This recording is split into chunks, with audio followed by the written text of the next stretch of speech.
Thank you for joining us. I'm Aditi Verma. I'm a Stanton Nuclear Security postdoctoral fellow at the Belfer Center's project on managing the atom. And I'd like to welcome you and thank you for joining us today for this important and long overdue conversation on racial justice in the nuclear field. I want to start by recognizing my colleagues who have worked behind the scenes to put this panel together. Matt Bunn, Francesca Giovannini, Dania Jokic, Stephen Herzog, Mariana Bujarin, and Rebecca Davis-Gibbons. Thank you for your work. Just a few logistical notes before we start the discussion. So many people from around the world are joining us today for this panel, and given the large number of attendees and in order to ensure a stable connection, your audio and video functions have been disabled. We do want to hear from you throughout this discussion and give you the opportunity to ask our speakers questions. So please do send in your comments and questions using the Q&A feature. Following my remarks, this panel will be structured as framing remarks by our moderator, followed by remarks from each of our speakers. And this will then be followed by a moderated discussion, and we will then open up the floor to your questions. This discussion is being recorded and will be made available online in the near future.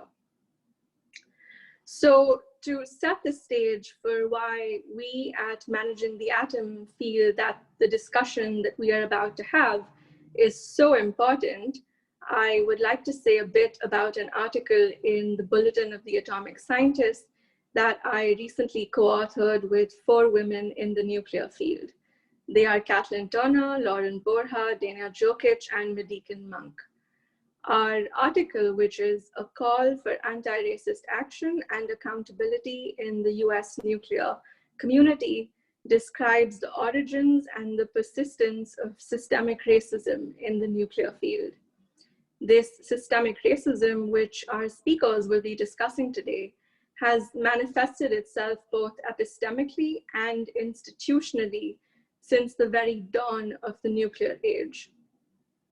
Epistemic racism concerns how the field was built, its normalization of colonialist dehumanization, erasure, and exploitation of people and communities of color globally.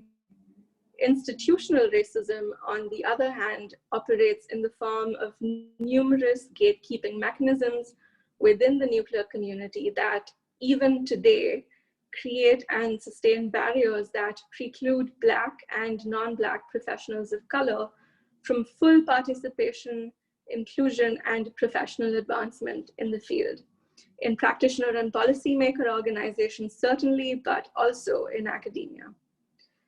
As a result of these exclusionary mechanisms in nuclear professional spaces, the stories we tell, the ways in which we think, the technologies we build are all filtered through this narrow lens defined by a dominant but inequitable set of perspectives. This narrowing focus, coupled with racist attitudes in the workplace, in turn systematically and relentlessly keep away those whose viewpoints are most needed to advance knowledge and work in this field in a meaningful and progressive way. So it is the objective of this panel to give a platform to some of these untold stories, viewpoints, and critiques that have long gone unheard in nuclear elite epistemic circles.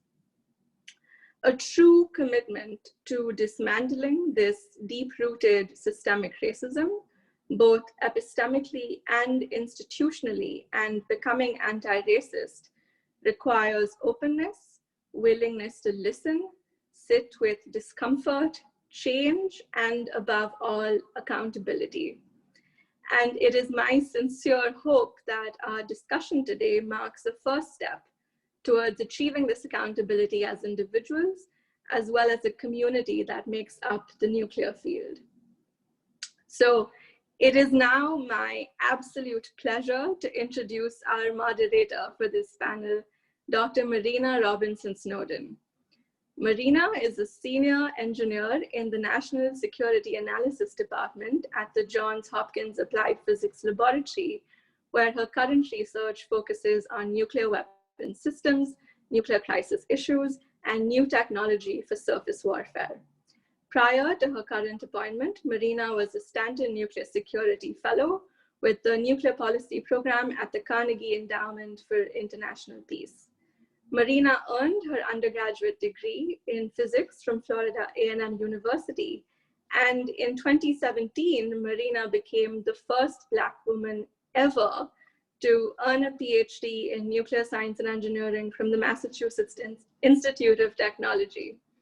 This significant first speaks not only to Marina's excellence and tenacity as a scholar, but also to the mechanisms of institutional racism that have for so long prevented the full participation of our Black peers and colleagues in the nuclear field. Marina is truly a trailblazer, and her deep technical and policy expertise in nuclear security make her uniquely positioned to lead this discussion today. So thank you so much, Marina, for joining us. We are deeply fortunate to have you with us. Over to you. Thank you so much, Aditi, for that very warm welcome. For those of you who may not know, Aditi and I went to school together at MIT in the nuclear engineering department, and Harvard is so lucky to have you in their ranks, and I'm excited to see how you enrich that place. I would like to also echo Aditi's warm welcome and thank the event organizers, Dania, Stephen, Mariana, Rebecca, Matt, and Francesca for trusting me with such an important discussion. I see this as the beginning of a conversation, and I'm looking forward to the continued investment of institutions like Harvard in helping to correct many of the issues that we will discuss today. Let me first start by saying that it should not have taken a modern day lynching of a Black man, George Floyd, or the killing of a Black woman in the safety of her home, Miss Breonna Taylor, to have woken the world up to systematic racism. Full stop. As a Black woman, I often wonder where my white brothers and sisters have been if the realities of this summer was news to them. However, knowing the history of this country and that it often takes great acts of violence to force us to actually look at ourselves, I can say that I am glad that we finally made it to this conversation. This discussion is going to be difficult for a number of reasons. First, conversations about race and inequality tend to trigger people. For majority populations who are not accustomed to looking at the world through a racial frame, the conversations we will have today may bring up uncomfortable feelings. I encourage you not to resist those feelings, but reflect on where they're coming from. A brain and cognitive science professor at MIT once shared that you know you're learning when you feel uncomfortable. So don't shut down in the face of this discomfort. Do your very best to remain open and humble to the opportunity to learn from today's conversation. The second challenge for us is going to be one of time. It is absolutely impossible for us to cover the full scope of structural inequality in our nuclear community in just 2 hours. Thankfully, this is not the intention of this discussion. Our goal is to begin a conversation that challenges the narratives that the nuclear issues we study are divorced from racial issues. If there's one thing I hope you leave this panel with today, it would be a deeper understanding of how the actions of nuclear weapon states and their allies have affected communities of color. One of the most important distinctions in any work around racial justice is the distinction between intention and impact. In these conversations, it is often instinctive to fall back on one's intentions. This instinct is based in a desire to defend oneself against information that is perceived as threatening, to provide a justification for actions that have caused harm. The reality, however, is intention is not the most important metric in this work. Impact is. As a nuclear field, we must be willing to face the experiences of communities who have been kept out of quote unquote serious intellectual discourse because of definitions steeped in elitism, prejudice, and fear. Our goal during these 3 hours are threefold. 2 hours are threefold. Educate, acknowledge, and reimagine. The powerful article that Aditi mentioned provides us with a useful frame to dig into these issues. Racism in our field shows up in two main ways: its substance and its form. The infrastructure of our field across military planning, arms control, and disarmament was built under the shadow of colonialism, Jim Crow, and racial hierarchies that place people of color, and often women of color, at the very bottom of the ladder. To believe that this infrastructure, from a nuclear governance system that places a select few as the responsible stewards of nuclear technology, to the actual physical construction of plutonium production plants and uranium mines, to believe that this infrastructure was immune to the context of the time is unrealistic. To acknowledge the intersection of race and the substance of our work is not an indictment on our work. It is an attempt to tell a more comprehensive version of the story. It is not an either-or proposition, but rather a both and. The same goes for the form of our field, who is and is not seen as a credible voice in the analysis and critique of nuclear issues. As a Black woman, I am all too familiar with the hoops placed to subtly force minorities and women to continually prove themselves. I am familiar with the loaded language intended as a compliment, but dripping with stereotypes and surprise. The instinct to define diversity in our field in terms of gender, because race requires a deeper reflection on concepts like white privilege. It is the form of our field, cultivated from its founding through prejudice and exclusion, that sets the tone for the substance of our work, the institutional leading the epistemic.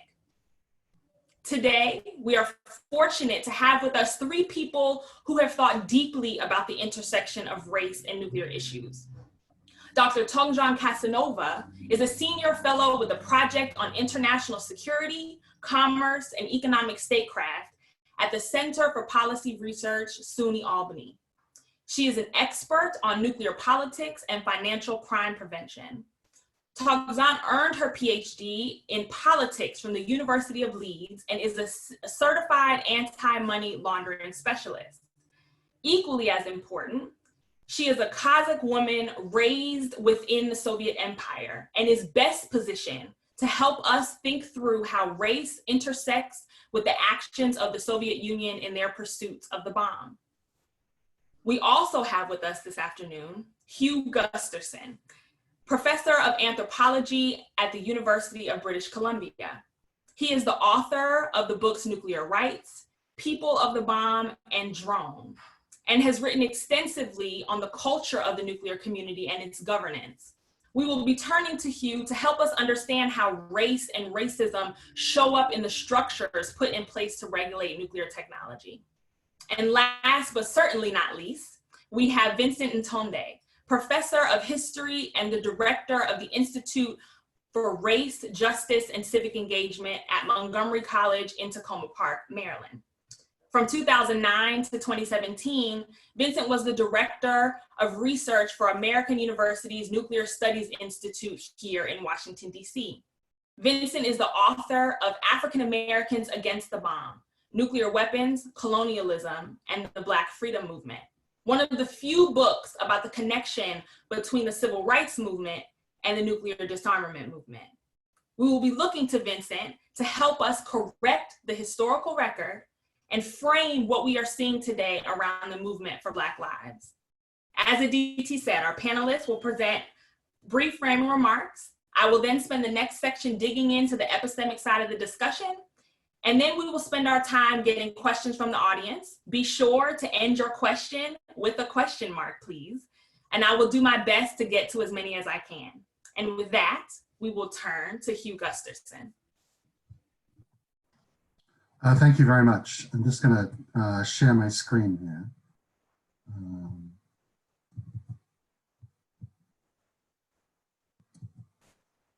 Thank you for that wonderful introduction, Marina. I really appreciate it. And I'm honored to be part of this panel. This panel comes at a moment of racial awakening to racial justice issues, long overdue, as Marina said. All around the US and in other countries as well, people are beginning to ask how old issues and established institutions look different if they're seen through a racial lens. If we ask, where are the people of color in this story? What are they doing? What's being done to them? And how are they being represented? We see this in the debate about policing, triggered by the tragic death of George Floyd. And we see it also, I think, in discussions of healthcare in the United States that are happening in the shadow of an awareness that Black and brown bodies have been disproportionately hospitalized and have disproportionately died in the context of the COVID epidemic.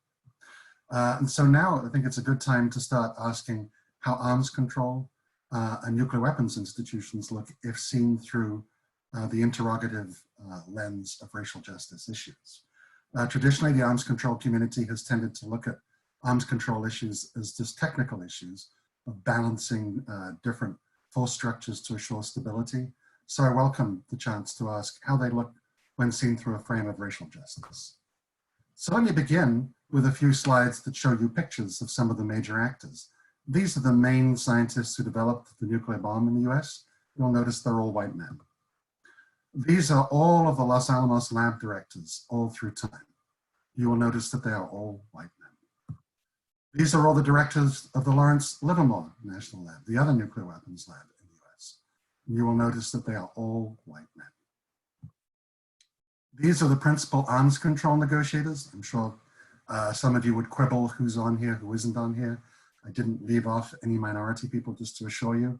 All white men except for one white woman. Right? So you get the picture. The nuclear weapons enterprise has been an enterprise almost entirely of white men, with more recently the addition of some white women. But let's look at the other end of the nuclear transaction. Where has the United States tested its nuclear weapons? Well, it tested its hydrogen bombs in the Marshall Islands in the Pacific. At enormous expense and effort, it built an infrastructure thousands of miles away from the continental United States and detonated 67 nuclear weapons in the Marshall Islands. It's also dumped beryllium and radioactively contaminated soil from a Nevada nuclear test site and other kinds of toxic waste there. It's tested bioweapons on Eniwetok. The nuclear tests released its estimated 6.3 billion curies of iodine-131 alone, and 2 of the atolls were completely depopulated and their populations relocated. Now, the US did do some nuclear testing on the continental United States. Did it go to Idaho or Wisconsin or Michigan? No, it went to Native American land in Nevada.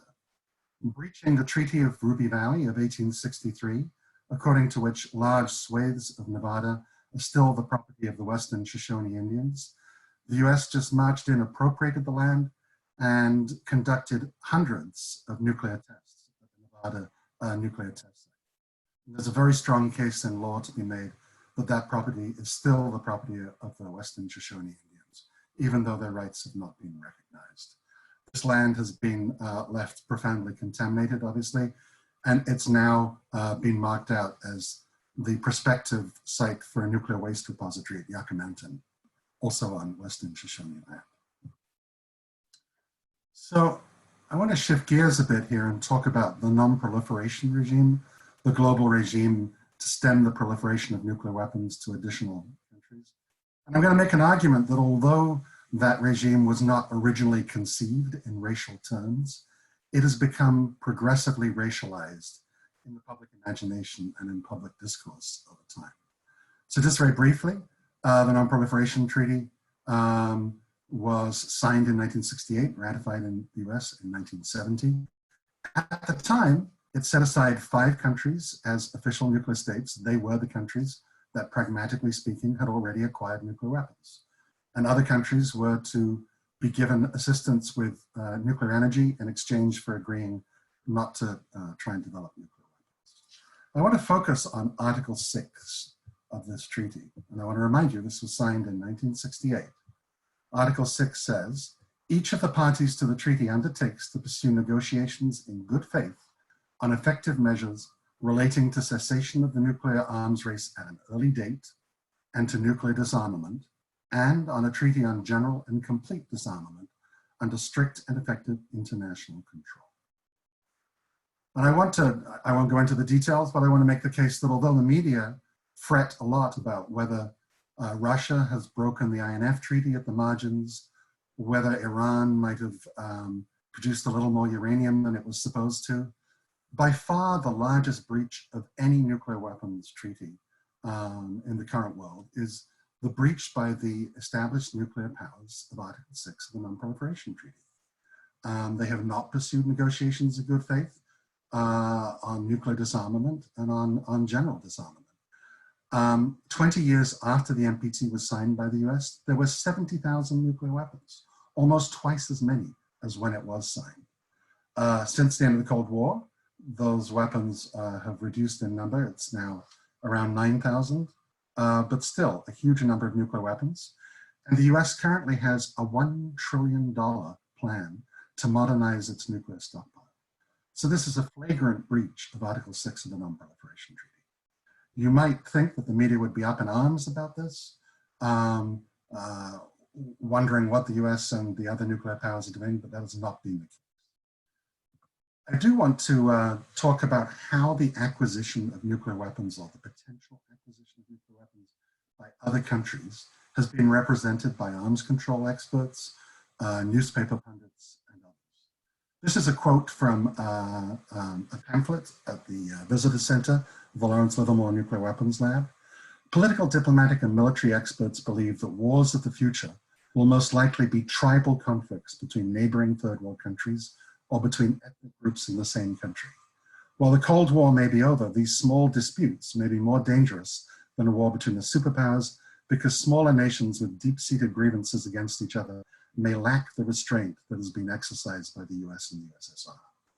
If I had more than 8 minutes to speak, I would do a detailed dissection of this. I hope the racism that sort of oozes out of this quote is self-evident, and it doesn't really need me to prompt you to ask, why is it self-evident that countries run by Black and brown people would lack the restraint of white people countries, and that I wouldn't need to remind you that the only country to have used nuclear weapons is the United States, run by white people at the time, and that it was the United States and the Soviet Union that brought the world to the brink of disaster in the Cuban Missile Crisis.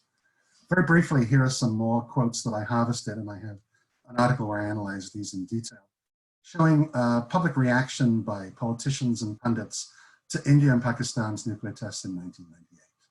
And I'll just read them and hope that I don't need to explain the racism in these quotes. Robert McFarlane, who'd been National Security Advisor, we must make clear to the Indian government that it is today what it was 2 weeks ago, an arrogant, overreaching cabal that by its devotion to the caste system, the political and economic disenfranchisement of its people, and religious intolerance is unworthy of membership in any, i.e. the nuclear club. Mary McGrory, supposedly liberal pundit in the Washington Post, people who cannot read, write, or feed their children, she's referring to India there, are forgetting these lamentable circumstances in the ghastly glory of being able to burn the planet or their enemies to a crisp.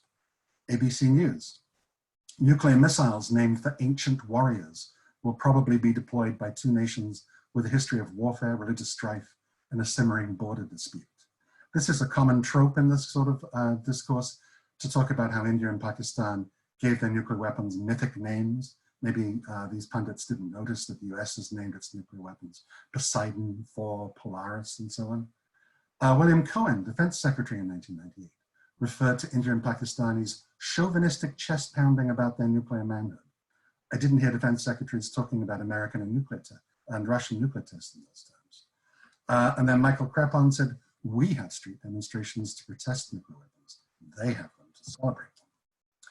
There's only one country that has ever complied with the terms of Article 6 and got rid of its nuclear weapons, that is South Africa.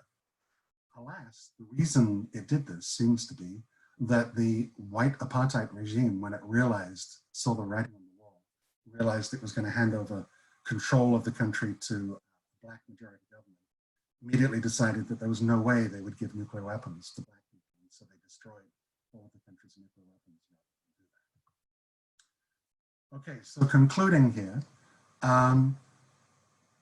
what I've been drawing your attention to here has hardly escaped the notice of dozens of countries of the global south who've got fed up with asking nicely for the established nuclear weapon states to comply with Article 6 of the NPT. And so in 2017, they opened for signature a treaty on the prohibition of nuclear weapons, put together by an alliance of countries in the global south. That treaty has now been signed by 84 countries, all but 5 of whom are in the global south. The lead diplomat, by the way, was a diplomat from Costa Rica. It's been ratified by 46 countries. The treaty would ban the use, possession, development, testing, deployment, and transfer of nuclear weapons under international law. You may be wondering if American media have done justice to the way the global south looks at this issue, and I was curious about that. So I did a search on ProQuest to see how the New York Times has covered different arms control discussions. And you see here the Treaty for the Prohibition of Nuclear Weapons, the Nuclear Ban Treaty, are 2 search terms I used for the same thing. You can see a striking disproportion in attention from the New York Times to initiatives coming from the global south, representing the perspective of largely black and brown nations, their discontent with the activities of the established nuclear weapons powers. I will leave you, this is a list of the countries. I will leave you with this quote from David McReynolds.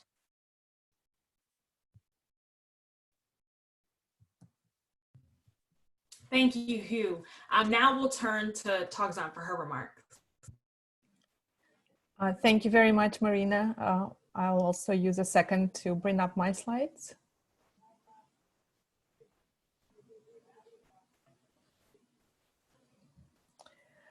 A year ago, I traveled to the villages near the former Soviet nuclear testing site in Kazakhstan at Semipalatinsk. And the first victim that we met was a baby, just 6 months old, and he had 6 fingers on one of his hands. He had an extra thumb. The next family we visited, their 6-year-old girl didn't have 4 fingers on one of her hands. And so over a course of just a few days in those villages, we've encountered many people with very visible physical disabilities. I'm not a doctor, so I cannot speak to the exact cause of their disabilities, and there are no comprehensive studies that would provide hardcore science data that would link and would measure the impact of the past Soviet nuclear tests on the continuing health problems of people who live in that region. But I just know what I saw. And what I saw is that there are too many sick children there. There are too many families who don't have elders because people die early. And there are just too many people who have health problems. I'm opening my remarks with this story to show that the legacy of past nuclear tests is not confined to the past. Local communities who lived in proximity to nuclear testing sites and their descendants continue to pay the price. And if you look at the populations that suffered most from nuclear tests, you will notice a pattern. Smaller colonized nations, ethnic or religious minorities, marginalized groups. Those who suffered from the US nuclear tests, as Hugh already touched upon, included Native American tribes, people in the Marshall Islands. Among those who suffered from the British nuclear tests are Native tribes in Southern Australia. From the French nuclear tests, indigenous tribes in Algeria and people in French Polynesia.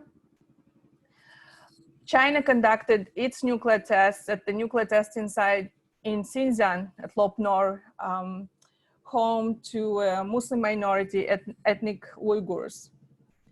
The ones who suffered the most from the Soviet nuclear tests were ethnic Kazakhs. And it is striking for me when I read the documents that other nuclear governments wrote when they were choosing their nuclear testing sites, is how similar the language is to the documents from the Soviet government. You know, it's those phrases, uninhabited land, when referring to lands that were inhabited. The local population should be small and cooperative so that they could be moved to a new location with a minimum trouble. Or this one, low use segment of the population, and so on. At a first glance, one can see what unites these experiences is race. The fact that most of the victims were not white. And I would say that race is a component for sure, but at the same time, it's not the only component. And I think the main challenge for our generation, especially in a current political context, is to find the precise language that doesn't dismiss and discount race as a component of the shared history, but at the same time, that doesn't make it the only explanation, because that would not be a full, nuanced picture of what had happened. The way I see it, this is more about power. Who was in power and who could make decisions that had impact on the fates of others. And if you look at the course of world history and up to today, race is definitely one of the major, albeit not the only determinants of the power dynamic. I want to talk about Kazakhstan's experience with Soviet nuclear testing to show how the question of race and colonialism is extremely relevant, but also how careful we have to be so that in our search for justice, we remain intellectually honest and engage in as nuanced conversation as possible. There is no doubt whatsoever that the Soviet military didn't care about the local population in Kazakhstan. It comes through very vividly in the documents that describe how the site was chosen. It was described as uninhabited land. That was simply not true. There were thousands of people who depended on that land. Numerous farmers grazed their livestock there. This region was famous for its meat and dairy production. There were and remain rural settlements in immediate proximity to where nuclear bombs were tested. Moreover, it turned out that even a 75-mile distance to the nearest major city of Semipalatinsk was not enough, because people even in the big city, they could feel the earth shaking. They also started having very serious health issues. And what pains me as a Kazakh is how little Soviet planners knew or appreciated about the region. The region is extremely rich in flora and fauna. On the photo at the right top corner, you can see a rare antelope called saiga. It's also a special place in terms of history and culture. The city of Semipalatinsk was a place where merchants from Europe, Russia, and Central Asia met at colorful markets and traded goods. Some of Kazakhstan's most famous writers and poets are from that region. And because of that, the land has an almost mystical quality. This is where Kazakhs would go to receive the blessing of their ancestors. And the lack of care about the locals also comes through in how decisions were taken on when and how to conduct tests, and the narrative that surrounded those decisions. For example, before the test of the first thermonuclear device, it was literally at the last minute that the planners thought about the fallout. They had two choices: to delay the test or to start an evacuation. They decided to evacuate people and did it in a rush. And it's still an open question whether the evacuation helped, because where they put them, I'm not sure it was safer. But imagine if you live in a rural settlement and military just shows up unannounced and tells you to pack up everything, including livestock, and be prepared to evacuate, and you don't know where you're going, for how long, when you will be able to get back to your home. It wasn't, of course, the objective or the point of the Soviet nuclear program to harm the local people, but they were ready to do it as a collateral damage to the program, as the collateral cost to the program. If they needed to test something, and if they were in a rush, they wouldn't, for example, wait for the weather conditions to improve so that the wind doesn't blow over the civilian settlements. But ethnic Kazakhs were not the only victims. In fact, precisely because of Russian Soviet colonization policies, there were many ethnic Russians in that region, including in the city of Semipalatinsk. In addition, due to some cruel Soviet policies, for example, Stalin would forcefully remove ethnic minorities such as Germans from the Volga region, Crimean Tatars, Koreans, and so on. They would kind of dump them in Central Asia. And then under Khrushchev, there was this infamous campaign, the Virgin Land campaign, when they decided to increase grain production. And so they enticed the youth from all over the Soviet Union to come to Kazakhstan and participate in the campaign. So because of all these policies, Kazakhstan was and remains a multi-ethnic society, and all locals, no matter race or ethnicity, suffered. But ethnic Kazakhs were in the worst position. Kazakhs in the rural areas traditionally relied on land for farming and to raise livestock. There is a strong parallel with the communities in other parts of the world where nuclear tests took place. Indigenous communities, native tribes, communities that depended on and revered the land and the nature. Ethnic Kazakhs were also the ones who had nowhere else to go. For example, some declassified KGB records, because KGB basically in the 50s, 60s, they intercepted letters that went from residents of Semipalatinsk to their friends and family in other republics. And in those letters, these families would complain. They would say, we're so fed up that, you know, the earth is shaking all the time. Our kids are pale. Our kids suffer from headaches. We just want to get out of here. And the difference between those non-Kazakh families was that they did have family ties in other republics and they had somewhere else to go. And ethnic Kazakhs basically didn't have anywhere else to go. And there was certainly, I think what's very insulting, there was certainly this undertone of inferior people towards Central Asians and Kazakhs in everything. For example, the Soviet military would say, oh, you know, Kazakhs are getting sick because their diet is poor, they don't get enough vitamin C, or their hygiene is poor, and basically not admitting that ionizing radiation contributed in any way to the worsening health of locals. But I do want to leave us on a somewhat inspiring note, and it is about reclaiming the agency over your own fate. The way it happened in Kazakhstan with a massive anti-nuclear movement that allowed to shut down the nuclear testing site even before the Soviet Union formally collapsed. And the beauty of that movement was that it was multi-ethnic. It was representative of Kazakhstan at the time. And not only the different ethnicities of Kazakhstan joined in this fight, but also, you know, they had supporters coming from Russia, from Japan, from the United States to come and support them. So I'll leave you here, and I'll be happy to answer questions later. Thank you. Thank you, Togzhan. You all are giving us a lot to unpack. But before we start doing that, we're going to turn to Vincent for his remarks. Thank you. Thank you for having me. I'm going to keep these remarks short since I know we're already over time, which is happens with our scheduling. So try to get us back on track here.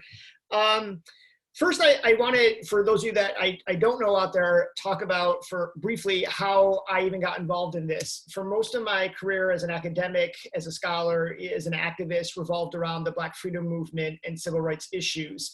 Nuclear weapons just simply weren't on my radar growing up. And that changed the first time I went to Hiroshima and Nagasaki and met with atomic bomb survivors and began to really study this issue. And so as a result of that, I started with asking one question, which was, what did African Americans think of dropping the atomic bombs on Hiroshima and Nagasaki? And many colleagues said there probably wasn't much of a reaction because they were too busy trying to gain their own freedom and equality and dealing with so many other issues that they couldn't worry about this. And they were wrong. So my research focuses on the intersection of race and nuclear weapons. My book looks at those Black activists who consistently argued that colonialism, the Black freedom movement, and nuclear disarmament were inextricably linked. And the way I look at this is, especially with African-American history, for so long, this narrative, this history has been written from a white, Southern, racist male point of view. And so we still, if we look at Black history, I look at it as a big brick wall, and we're still filling that in and looking at how we can change the narrative, alter the narrative, how we can get it right. And so I saw, when it came to nuclear disarmament, a missing brick in that narrative. And that's what pursued me to go and to explore and examine this entire issue. Because we often, especially with Black history, like to have our neat categorical little boxes, even in the textbooks. And there's Martin and there's Rosa Parks, and that covers Black history. And so there's no international element, there's no international affairs. We separate and silo domestic issues from international issues. And especially with nuclear disarmament, that's just simply not the case. So everything from looking at Black newspapers to pastors' sermons, but even when you look at somebody like Langston Hughes, before there was, and he wasn't part of any big organized pacifist movement, but Langston Hughes is the first to publicly come out and ask about Truman's own racism in this. And he was certainly right to do so. Truman isn't the most racist president in history. We probably have that now, but certainly up there when you look at his own deep-seated racism. And so he asked, why did we not use this on Germany? Why did we not use this on Italy? And why are we using this on a people of color? And when you look at even the Black Popular Front, the great W.E.B. Du Bois or Paul Robeson, it was Robeson who was one of the first to really go after the colonialism issue. In June of 1946, there's 20,000 people in Madison Square Garden for a rally. And it was Paul Robeson who asked the question, where is the United States getting the uranium to make nuclear weapons? And the answer, of course, was the Belgian-controlled Congo. And so we see this movement, people in the Black community, and of course nothing's monolithic, but we see so many in the Black community seeing us threaten to use nuclear weapons in the Korean War and through Vietnam and in the Middle East and so on and so forth, and say we're not going to allow another Hiroshima to happen, not on our watch. Many in the Black community saw the dehumanizing of the Japanese people as being an other and as being yellow vermin and monkeys, and said, you know what, this is what they've been doing to us since 1619. And when you create an other and somebody less than human, it makes it easier to commit violence against them. And it's the same thing that we do over and over again to people of color throughout the world when we threaten to use nuclear weapons on them. And many in the Black community saw those connections. When you look at a pivotal year like 1955, in the summer of 1955, you had the heinous murder of Emmett Till, which really starts the civil rights movement. A few months later in December, Rosa Parks refuses to give up her seat on the bus. But in that same year, you had the Bandung Conference, the first all-Asian African conference. And if you look at their platform, they were very clear that they were against white supremacy, colonialism, and nuclear weapons. Many in the Black community sent their regards or even attended. And so as these things are all coming together, as some of our speakers have already mentioned, in the late 1950s and early 1960s, French wanting to become a nuclear power decide to test their first nuclear weapon, and where? The Sahara, right? Right when Algeria is getting their independence, right when you have Kwame Nkrumah rising to power in Ghana. And the people in Ghana feared the fallout of that nuclear test and what it would do to the cocoa industry. And so the one person that kind of saw all this happening and saw the connection between colonialism and the civil rights movement and nuclear weapons was Bayard Rustin, somebody like Paul Robeson, who's so forgotten in our history because he was gay. So we just ice him out and marginalize him from our history, an organizer that you may have not had a March on Washington without Byron Rustin. And so Rustin puts a team together of British activists and African activists and puts his body literally on the line in Africa to try to stop this. And once the French do test their nuclear weapon, Nkrumah has follow-up conferences to talk about getting rid of nuclear weapons. And there are protests throughout the continent. So again, you see these connections happening at every turn when we look at the Black freedom movement here and how it is connected to nuclear weapons and colonialism abroad. And of course, you know, in my research, Dr. King was somebody that was central to looking when I looked at the civil rights movement. And the thing with Dr. King is, where so many look at his kind of jump into foreign policy with his April 4th, 1967 speech, his Riverside speech, Beyond Vietnam speech, in which he calls the United States, quote, the greatest purveyor of violence in the world. If you look specifically at nuclear weapons, you will see he was speaking out against nuclear weapons as early as 1957, a full decade earlier. And he would consistently say, what does it matter if we're trying to integrate lunch counters and not worried about the world in which we're trying to integrate? Who cares if we achieve all the social justice if we're then dead from nuclear war? And the person that was teaching him this and kind of, you know, pushing him in this direction was his wife, of course. Coretta Scott King was a long seasoned activist dating back to her days at Antioch College. She was somebody involved in Women's Strike for Peace, Women's International League of Peace and Freedom, and so many Black women that were at the forefront of this. The problem was many of these traditional pacifist peace groups dominated by white middle-class women were prejudiced and racist in their own right and didn't want Black women to combine the issue of race and nuclear disarmament. And so they were fighting that within these organizations. And so what we do with Black history and even these individuals is we want to silo them. And so somebody like Lorraine Hansberry, who was so much more than a raisin in the sun, a socialist, a feminist, an anti-nuclear activist. There's so much more that encapsulates her. She famously goes into the movies and sees a film on Hiroshima and comes out and says, no more, never again. Or one of her last plays she writes is about a nuclear holocaust and what it does to what happens to the survivors of that. And so we see this at every turn, even with Obama. Look at the history of Black politicians that were at the forefront of this. Someone like Ron Dellums, the Congressional Black Caucus for years were actually the ones that were fighting nuclear disarmament, looking at the budgets that were going on and how much Reagan was spending on nuclear weapons and then cutting programs that affect Black communities. Ron Dellums was the one from California that went to Utah and met with Spencer Kimball, the head of the Mormon Church, to try to get them from not going ahead with being the headquarters of the MX missile in the 1980s. Harold Washington, the first Black mayor of Chicago, was a staunch anti-nuclear activist. Even Jesse Jackson, who ran in '84 and '88, his platform was far more anti-nuclear than any Democratic candidate running. And so even when you look at June 12, 1982, the largest anti-nuclear rally we've had with over 1 million people in the streets, you know, if you take a picture of the aerial view of that, it looks like it's mostly white middle-class people and would continue with that narrative. But that wasn't the case. On the ground, you had thousands pouring in from Bed-Stuy and Harlem. You had groups like Blacks Against Nukes and Harlem Fight Back, the Black United Front and Third World People's Coalition, led by the great Reverend Herbert Daughtry in New York. This is the 50% of the leadership that day at that amazing rally was African American. And so for me, I don't think you can ever truly examine nuclear weapons, nuclear disarmament, unless you're going to look at race. To me, they are inextricably linked. From nuclear testing that we heard about, to Black atomic veterans being used as guinea pigs for nuclear testing, to the Savannah River Project and what happened to Black workers there, I don't see how you can just separate the two. And when you look at today, especially, when you have Putin and Trump, two white authoritarian leaders with 90% of the world's nuclear arsenals at their fingertips. And on the other side, you have a movement for Black lives in this country, coupled with a nuclear weapons ban treaty that is on the cusp of being ratified, dominated by 122 countries of the global South, the majority non-white, saying we don't want nuclear weapons in this world. I think it can't be any clearer how these things are connected. So I am grateful that we're finally having a reckoning in terms of the nuclear community and how race plays a role in this.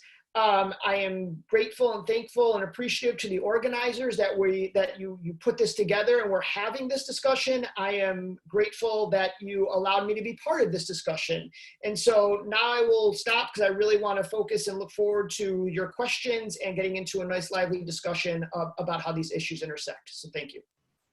Awesome, awesome, awesome. Thank you so much to our panelists for so much to chew on in your remarks. So the three of you all kind of touched on this idea of the other, right? And how boxing people into this external category allows you to dehumanize them. And I thought it would be useful, first of all, take a step back. What we're not going to do in this conversation is assume that anybody knows any of this, right? We're going to assume that this is new information for the audience, and we're going to take some time to dig into some things that may be new for the folks who are watching. So on that idea of the other, one of the things that I find powerful about your work, Hugh, is you have provided language for this, right? This concept of nuclear Orientalism, right? So this idea of, using loaded language to organize certain people into categories. And I'm hoping that you can tell us a little bit more about that concept and how it plays out in governance and a couple of the other categories that our speakers have brought up. Thank you for the question, Marina. So yes, I've published a series of articles, particularly one in 1999, looking at what I call nuclear Orientalism. And for people who don't know, the term Orientalism was coined by the Columbia University professor Edward Said, Palestinian American, one of the great intellectual figures of the 20th century, an incredible polymath, who read an enormous swathe of literature from different disciplines and found this common sort of set of figures of speech in the ways in which Muslims and Arabs in particular were represented, but also East Asians and South Asians, where in historical work, in the writings of explorers, in religious studies, in departments of Orientalism, it was common to represent people from the East as if they were fundamentally other in their temperamental makeup from Westerners. And so there was a series of binary oppositions that Said saw at work here. Westerners were represented as being rational, disciplined, self-controlled. Orientals were represented as being emotive, passionate, sort of flying off the handle, lacking in self-control, not the qualities that you want in people with nuclear weapons, right? Westerners were represented as being honest, carrying out their word and their promises. Orientals were represented as being duplicitous, untrustworthy, sort of inherently criminal by virtue of their culture. Said showed how this set of opposition structured not only very elite academic writing, but how it seeped into popular discourse. And a number of people who took his notion of Orientalism and ran with it have shown how Hollywood movies in particular are permeated by these Orientalist representations, particularly of Arabs. And so it's very easy to see how in a situation where Saddam Hussein seems to be on the verge of getting nuclear weapons, it's very easy to mobilize that set of images and tropes to get the country to agree to go to war, to prevent that. So I'm really drawing intensely on Edward Said's work. And if people haven't had a chance to read his book, Orientalism, or some of his more popular articles he wrote for the New York Review of Books and so on, he's a brilliant stylist and I recommend his writing. It's interesting because it absolutely intersects with the I think it intersects with the graphic that you showed around media coverage on different nuclear issues, right? The fact that we kind of have an overrepresentation on the Iran deal, but not a representation on the ban movement or things like that. How this us versus them framing kind of lends to the visions that we have of certain countries. And I think that the quote that you gave by the visitors panel at Lawrence Livermore had a lot of that language, right? And I'm hoping that you could say a little bit more about why this framing is dangerous, right? What we're missing when we look at the world through such stark binary lenses. Well, I'll get a little sort of psychological here, I guess. It seems to me in everything from personal relationships to international relations, the temptation is always to focus on the threat of violence from the other, and never to look at the threat of violence from within oneself, from one's own country. Never to see how one's own actions seem threatening to others. Never to own up to the violence that we inflict or that's inflicted in our name, right? And so I think especially Americans, coming from the only country ever to have used nuclear weapons twice, have a special obligation to reflect not only on the danger that other countries of nuclear weapons might represent, but how their own accumulation of arsenals of violence seem to other people, and how other people have really legitimate concerns of American behavior in the world, right?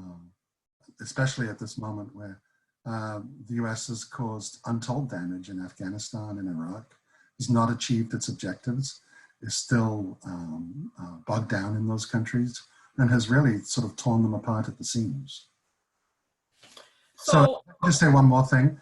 You know, there's a temptation in the think tanks. You know, I just escaped Washington, but I used to spend a lot of time in the think tanks. And there's this sort of masters of the world discourse in the think tanks. The people who speak there speak as if they represent the interests of everyone, as if they're sort of floating high in the heavens above everything. And they're going to organize the world to make it safe. And there's a real kind of unawareness about the ways in which they represent the interests of their own country and the arsenals that have been accumulated by their own country. Thank you so much for that. And for the other panelists, feel free to chime in wherever you feel. Togzhan, I want to turn to you. One of the things that I found most fascinating about your article that you wrote with Mariana, The Nuclear Shades of Red Racism, for all who haven't seen it on Inkstick Media, is you dive into kind of the often overlooked racial hierarchy found in the former Soviet Union, right? I think a lot of our audience might be familiar with the origins of the racial hierarchy in the United States, right? The transatlantic slave trade, the origins of slavery, all of this. But we're less familiar, at least I was less familiar with the origins of it in the Soviet Union. And I'm hoping you could tell us a little bit more about that. And then also how that intersects with the Western view of the Soviet Union in that way. Thank you, Marina, for reading our article. And I really want to give credit to my co-author, Mariana, because it was her idea and her inspiration. So the Soviet Union really had this tension in how it was organized, because on one hand, there were more than 200 nationalities. You know, it was a Soviet empire, and there were all these different national republics, and even within Russian territory itself, there were all these different ethnicities. And it was a very important component of Soviet ideology that everybody was equal. You know, there were no classes, everybody was equal, including people of different nationalities and ethnicities. And it was, you know, promoted very strongly within the country. But on the other hand, if you look kind of more closely at how everything was organized in practice, and if you lived in the Soviet Union, you would see that there was this other kind of less official side to all of this. There was this unspoken hierarchy of how these ethnicities were organized, and that created this very strong tension. And it's funny that, you know, on one hand, race was a factor, because kind of if you were not white, you immediately kind of went down the social ladder. But at the same time, some like Baltic states, people from the Baltics, they were too white, you know, they were too European, for example, so they were also unreliable. And there was this very strong emphasis on, you know, on the fact that Russians were the core of the Soviet Union, that Moscow was the mother city. There was a lot of myth making, and I think it especially intensified during the Second World War, that one of the most famous slogans during the war was, "We cannot retreat because it's Moscow that is behind us." And so everything was very centralized, very through Moscow, through Russian nation. And there was also this narrative that Russians were the ones who were above, and they were civilizing all the others, you know, bringing paved roads to Central Asia, or electricity, or the beauty of the Russian culture and literature, which of course, you know, we also appreciated. So it was, it's very not black and white. I don't know how many people are familiar, but as I've mentioned in my remarks, for example, Stalin, who ironically was, you know, he was Georgian by ethnicity, but under him, he was very, he decided that non-Russian ethnicities were untrustworthy, and that's how they started exiling all these ethnic minorities to Central Asia, for example. And yeah, so that's how it was. And in terms of the face of the Soviet Union to the outside, to the West, I'm, of course, I don't like when the Soviet Union is equated with Russia, or when people outside are surprised that, oh, you know, there are Asians in Russia or in the former Soviet Union, but it's because, you know, the Soviet propaganda, the Soviet like face to the outside world was like this. If just to give you one example, the main airline of the Soviet Union,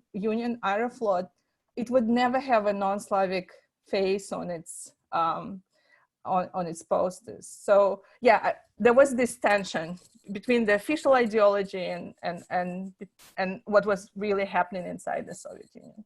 Absolutely, and I think, you know, you're zeroing in on this idea of reliability and trustworthiness. Like there's these words that are used that for people who are accustomed to looking at the world through a racial lens, they can see the loaded nature of it, right?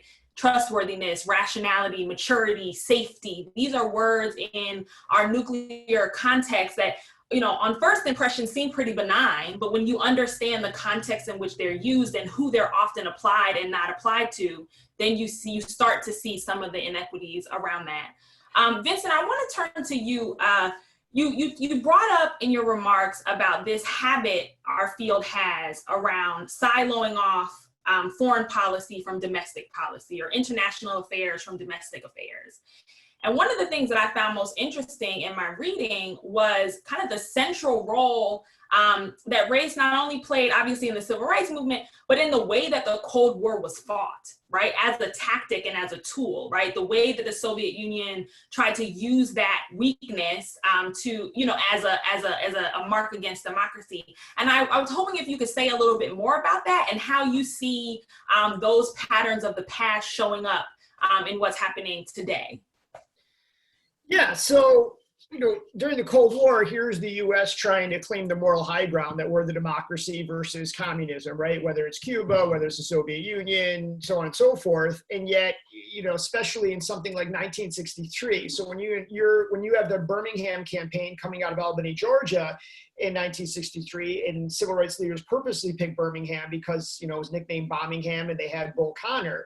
And so when they had D-Day and when all those children were being beaten and arrested, and when you had Bull Connor just unleashing holy hell in Birmingham, those images, of course, were now being shown all over the world. They were famously shown in Pravda newspapers. They were shown in Italian newspapers. And so, of course, you had other countries saying, you're going to lecture us. You actually have the audacity to lecture us about racism when this is what's going on in your country, right? And so it's the same thing that you can see today, right? Where they're taking these images and saying, you're going to lecture us about democracy or about fair elections or about any of these things, and then look at what's happening actually in your own country. Now, the flip side of that coin is also during the Cold War, one of the worst things you could be labeled was to be black and red, right? So there's this other part of it where when you have the Stockholm Peace Appeal, the ban the bomb pledge in the early 1950s, well, Du Bois and Robeson and other black leaders take that, bring it to the United States of a communist-led peace movement, and they go after, they try, especially the black community, to get signatures. And, you know, when I talk about that with students today in the context of the Cold War, well, there are things like big deal. You go on change.org and you click and you just sign a petition. But that wasn't the case back then. People were beaten, people were put in jail, people were deported. I mean, they brought up charges on Du Bois of being a foreign agent to the United States, which of course found not guilty. Paul Robeson's life was destroyed. In many ways, they used Jackie Robinson to help him do it. But they ended up getting what, millions of signatures, Charlie Parker, Marian Anderson, Duke Ellington, and on and on. So you see this, whether it's Vietnam, whether it's during the Black Power movement, this issue, you know, playing. And again, it's really ridiculous to try to separate and say that they're not connected. So from a propaganda standpoint, but then also from a real life standpoint, I think you can see the connections of both. I think it's also important to highlight, you know, for for Black and Brown people, right, to be critical of our country immediately becomes a question of our loyalty, right? And that goes directly to your point about this idea of the worst thing you could have been back then is Black and red, right? Or, you know, any critique of the American system and, you know, the experience of Black and Brown folks automatically called your loyalty into question. And I think there's still a lot of those dynamics that happen now from Asian folks, from Black folks, right, where their loyalty to the country is being questioned. And we're seeing this play out in really interesting ways, right? This backlash, this idea of patriotic education versus critical race theory, right? All of this is connected together and has a place in our field as well. Yeah, and let me also, again, you know, especially like long before George W. Bush did it, it was Truman with the Truman Doctrine who put that line in the sand and said, you're either with us or against us. And if you were against Truman and you were against those policies, then if you were against nuclear weapons, then you were going to be in that camp of being communist or a communist sympathizer. And not everybody in the Black community went that way, right? You had groups like the NAACP under the directorship of Walter Wright, who made the tactical decision to make a sharp turn to the right on this issue and kicking out Du Bois of the organization he founded, right? And shift to the right and back Truman and hope that they're going to get some sort of civil rights legislation, which doesn't pan out. But so there were others that were saying, no, we want to go as far away from this and we're going to actually make that shift to the right. So again, nothing was monolithic. There wasn't this uniform, you know, idea in the Black community like there is in any community. So, but yeah. No, absolutely. Absolutely. One other question for you, Vince, while I have you, you know, we talk about the frame that was pretty prevalent in the civil rights movement around what MLK called the three evils, right? Capitalism, racism, and militarism. And a part of the conversation today is oftentimes you hear, I guess, you know, you talked about this in your remarks about people saying, well, they probably weren't focused on nuclear disarmament because they had a lot going on, right? But how did you find them able to make that connection? And is that connection being made now in the movement for Black Lives, in the Black Lives Matter movement? Is this, you know, taking militarism to its ultimate definition with nuclear weapons? So the nuclear weapons piece, I would say, no, that's lacking today. I think in terms of, there's certainly an international component of a Black Lives Matter movement today, especially when you look at the relationship with the Palestinian cause and freedom for the Palestinian people. But in terms of how I found it, it wasn't in just one aspect. There was the obvious people to look at, right? You could look at Black leaders, you could look at the Black Popular Front, you could look at those things, but it was broadening out. I wanted to know what rank and file people felt, and it was all for different reasons. There were those in the Black community, like many, that feared just that the Cuban Missile Crisis or Reagan's language, and really feared that there would be a nuclear holocaust. Others were looking at, again, the issue of economic conversion and where money was being spent.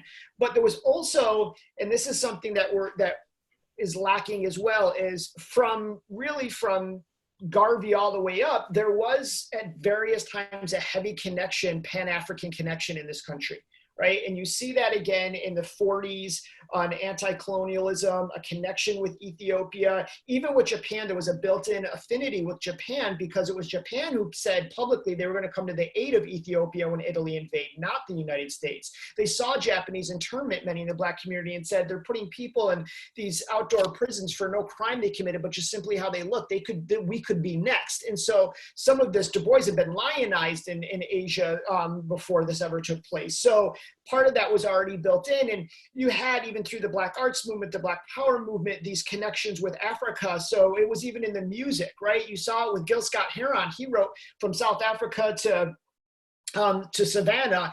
And even in the 80s, in the golden era of hip hop, there was African Bambaataa and Zulu Nation. There was Poor Righteous Teachers. There was the African Medallions. There was a connection there with South Africa and South African apartheid and the bomb and getting rid of the bomb in South Africa. And so there was that connection with what was happening on the continent of Africa, whether it was with uranium mining, whether it was with nuclear testing, those things were there. And that has that is lacking right now, quite frankly, in certain segments. And so I found it from all different avenues and I don't see that as much today, but again, I think as a whole, not just in the Black community, as a whole, nuclear disarmament is struggling today to get a foothold back to when it was at its kind of zenith in the 1980s. Sure. I appreciate that. Togzhan, we spoke a bit in this conversation about the fact that nothing is a monolith, right? All of these communities have different factors and sectors and things like that. And one of the things that the literature has borne out is that oftentimes with weapons of strategic consequence, right? All parties are not affected the same. And I'm interested in digging a little bit deeper into how women, particularly women of color, are more vulnerable or at risk to the implications of, historic testing, renewed testing, all of these different dimensions across the nuclear spectrum. Marina, thank you so much for asking this question. I think it's a very important one. There is some very good work that has been done exactly on this subject, on the impact, on the unequal impact of ionizing radiation on women, men, and children. And for example, Mary Olson, she has quite a few publications. UNIDIR produced also some publications on that subject. And basically the summary of available scientific evidence is that women are the ones who suffer the most. And, it's due to biological factors, because women do have, so there is there is evidence that it's a fact, but in terms of what causes it, it's a bit uncertain. But one of the most common suggestions why it's like that is because women have, the data that I saw, 50% higher amount of high risk tissue. It's because of reproductive organs and also more fatty tissue and so on. And the experience of the nuclear age tells us that it is so. For example, if you look in Japan, there women, the number of cancers among hibakusha is higher among women. If you look at the story of Kazakhstan and some of the studies that were done there, again, the amount of certain types of solid cancer is higher among women.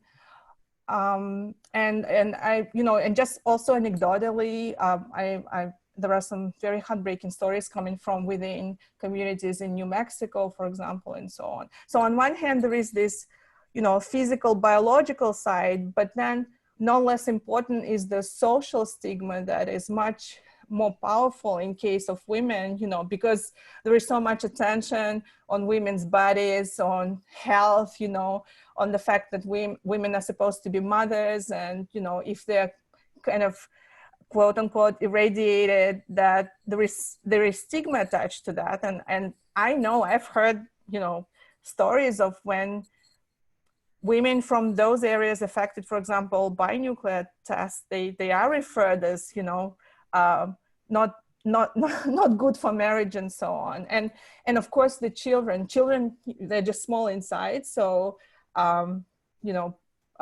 it's just obvious that they're more vulnerable. And then again, through the fact that women bear children, and if women exposed to radiation when they are pregnant, and again, there is both scientific evidence and just too many anecdotes that show that that women and children suffer the most. And why women of color? Because, as I think all of the presentations show, because starting from mining and through the entire nuclear weapons cycle, it just happens that it's mostly communities of color that suffer. And so within those already more vulnerable communities, you have women of color who are even more vulnerable.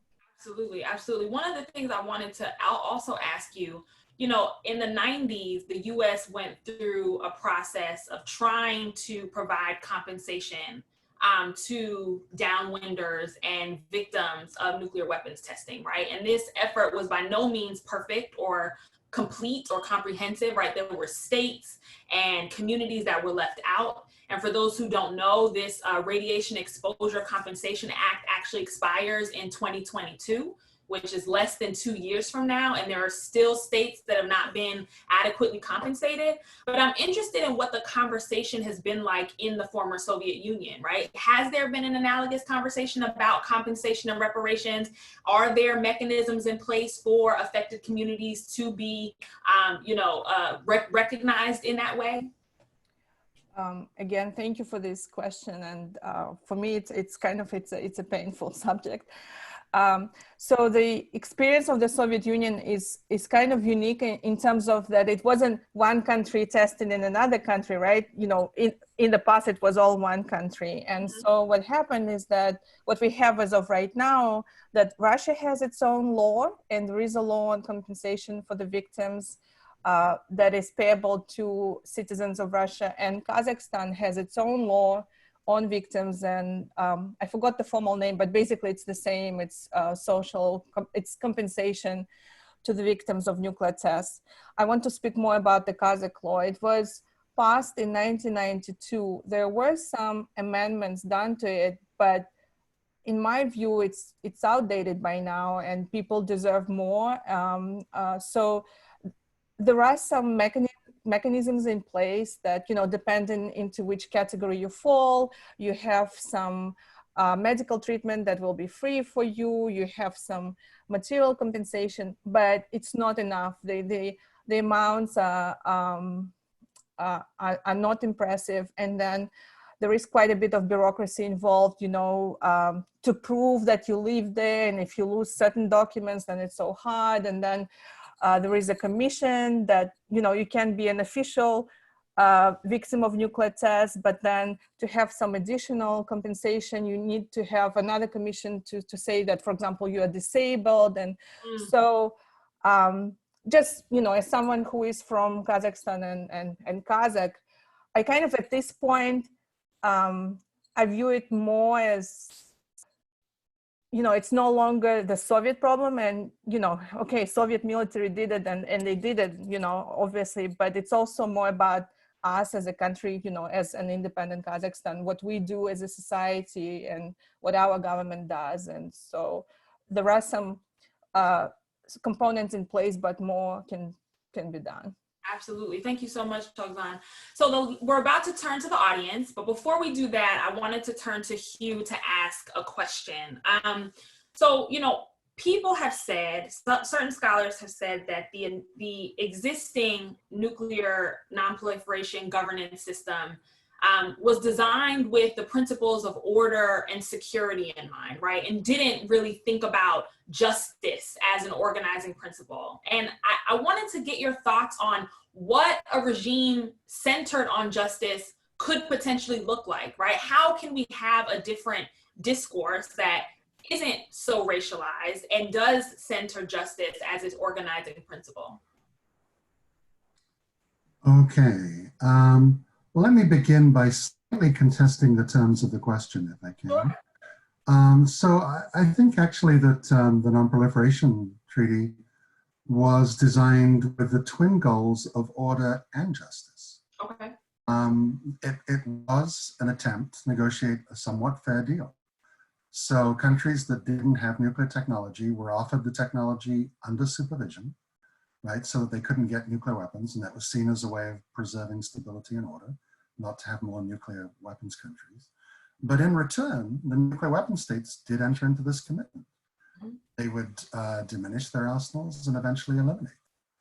And that was seen partly as a way of creating a more stable, orderly global system without weapons of mass destruction, but also it was a tip of the hat to principles of justice, that the ultimate weapon shouldn't be the preserve of some formerly colonial countries and not others. So the question isn't so much what was wrong with the Non-Proliferation Treaty as why was that bargain not really honored? And I've been looking at some of the questions in chat. One of them was about the Atoms for Peace program, which is, you know, part of the non-proliferation regime. asking whether it was inherently colonialist. And actually, I don't think it was necessarily. I mean, okay, so countries in Africa and Asia were to get nuclear technology under supervision from existing nuclear countries, but there was this commitment in return that the nuclear weapon states would disarm. One could imagine a counter history that didn't happen, where the established nuclear powers actually honored their commitments under the Non-Proliferation Treaty. You know, one could imagine a different global history where there would be very few nuclear weapons now. There wouldn't have been the US wouldn't have done 1,000 nuclear tests. It wouldn't be investing $1 trillion in nuclear modernization. So I would say that the way forward is to recover the original meaning, if you like, of the Non-Proliferation Treaty. And to reconstruct a global order where the former colonial nations take responsibility for what they've done. You know, I'm speaking to you from Canada, where the Canadian government is, however imperfectly, trying to take responsibility for the terrible things it did to Indigenous people in this country. I lived in Australia a couple of years ago. The Australian government has done something similar. We need a situation where the former colonial powers start to take responsibility for what was done by previous generations and try and make amends and think about how they continue to act out sort of the aftermath of colonialism and how to pull back from that. Thank you so much. So now we're going to turn to our audience questions, and I am working this technology, so please bear with me. So actually, you answered the first question, Hugh, about atoms for peace. So we will turn to the next question, which is to all the panelists. And it says, how does nuclear academia participate in and perpetuate some of the legacies of racism that the panelists have discussed today? Can be addressed by all or any of the panelists. Why do you think that that we are so behind in the representation of Black students and faculty in nuclear academia? What can be done better? So this really gets to how the epistemic structure influences the institutional structure. So anyone who wants to chime in on that.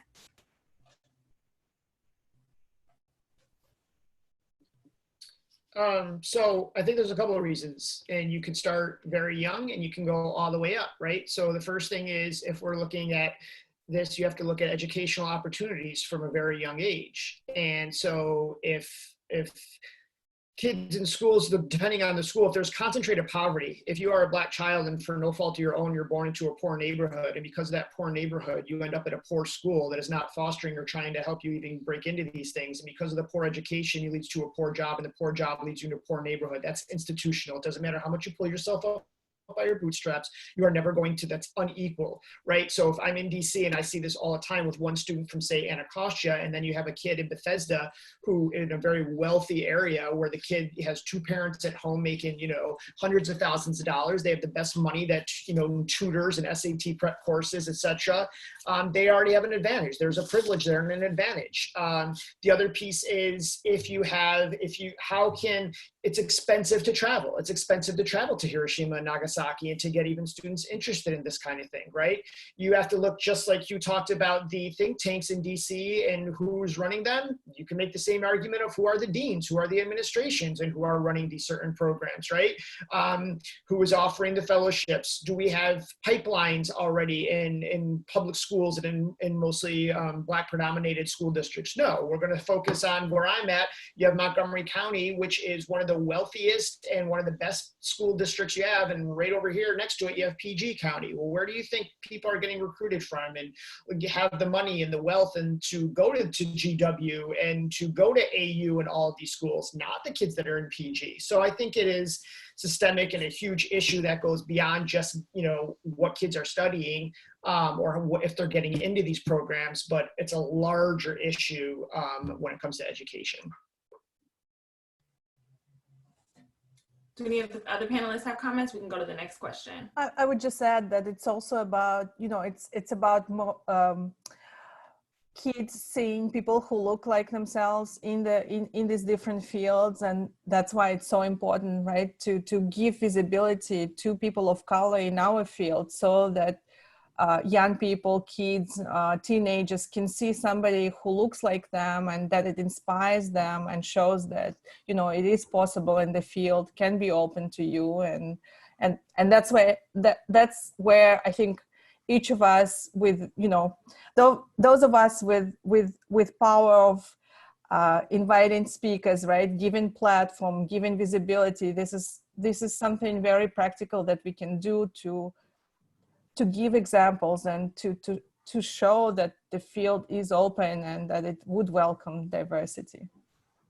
The other piece too, I'm sorry, is just the consistent, again, siloing of humanities and sciences, right? And so not having people letting certain people know that if they are, you can still be interested in science, the physics of it, and these types of things, but at the same point, look at the history or be a philosopher or be a poet or be these kind of things. And there's constantly, you can't do both. And that's, I think, also hurting how we're looking at majors and how we're looking at kids and getting into certain schools and things of that nature. Vincent, that completely resonates with me because I'm trained as a nuclear engineer, but have tried to resist this pressure to have to plant my flag in one or the other, whether it be deterrence or disarmament, humanities or science, qualitative or quantitative, right? We can think on both sides of our brains, and it's going to take, just like in the 60s where you talked about the role of the arts and you talked about the role of the science, right? Like it was a coalition of work that moved us forward. And I think we've lost some of that right now, particularly in the way that we define experts, right? All of us are pretty relaxed on this panel, right? Nobody has a three-piece suit on. I wouldn't have one even if I could, but trying to be a little bit more humble in who we allow into this space. So the next question. Yes? Could I just add something about diversifying academia? On a very practical note, there are tricks that administrators can do to force this. So I used to teach at MIT many years ago, and there was a dean at MIT who started to let it be known in his part of the institute that he would not let job searches go forward if there wasn't at least one woman finalist brought together. And suddenly departments found that there was a woman they'd overlooked in the applicant list who did merit being brought to campus. And if they get a chance to be there and to make their case, it's not to say that they're home free, that prejudice isn't still activated against them, but it gives them more of a chance to make their case. MIT also often let it be known that if a department said that they had two people that they couldn't choose between that were really good, and one of them was a person of color, they might get two jobs instead of one. So there are things administrators can do. Interesting. So actually the next question is for you, Hugh, and it comes from Orion Noda. And this person asks, considering the impact of COVID and the world's lack of preparation to deal with it, the emergence of environmental and racial issues recently, do you see it as an opportunity to link them to nuclear weapons issues in order to break the current toxic nuclear culture? Or would racism and division simply embrace this new approach, such as Trump's quote unquote China virus claims? Well, whenever I look at a situation in the present, I always see a fork in the road. And I can imagine very bad things coming out of COVID.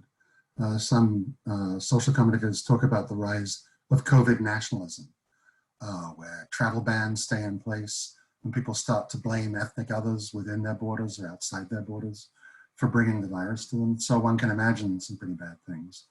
But I can also imagine a more hopeful future.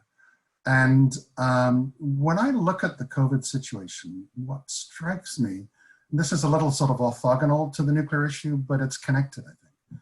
What strikes me is that the most arrogant countries in the world are the ones who've done so badly with COVID. Two of the established nuclear powers, the US and the United Kingdom. Could anyone have done any worse with COVID than they did? These two countries that smugly lecture, and they're both my countries, I'm British, but I lived in the US, right? These two countries that smugly lecture the rest of the world on how the global order should be. They couldn't put a contact tracing regime in action. They couldn't organize testing properly. The death rate is through the roof. It's much safer to be in Africa than it is to be in the UK or the US. Let me repeat that. If you want not to die from COVID, it is safer to be in Africa than in the US or the United Kingdom. So I think it does raise some interesting questions about the countries that claim the right to lecture other countries about expertise, about being modern, about scientific advancement, and why they have failed so badly. Now, some commentators have pointed out that countries led by women have done much better than countries led by men with COVID. And some have pointed out there's been a statistical analysis that shows that countries that see themselves as exceptional are the ones with the highest death rate. An anthropologist published this recently in the journal Nature. So I think there is a lot to reflect on about white nation smugness that might sort of orthogonally feed into the discussions of the nuclear issue.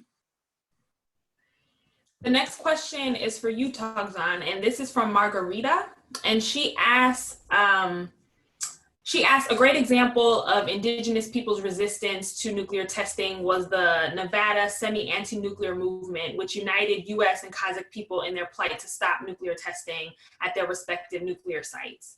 In your view, what was the role of this movement in stopping nuclear tests in the US and the USSR? Thank you very much, Margarita, for this question. I think the full role of this movement hasn't been recognized in the nuclear field, and I'm grateful for people like Daryl Campbell, for example, of the Arms Control Association, who are very appreciative and who insert this notion into the field that it was actually unique and very powerful, and it was very grassroots, and it was a true public movement, and it was massive. And so for the Soviet side of things, of course, it was a conflation of many factors. The Soviet Union was already kind of on shaky ground. Gorbachev, who came to power, he gave some space for protest movements and so on.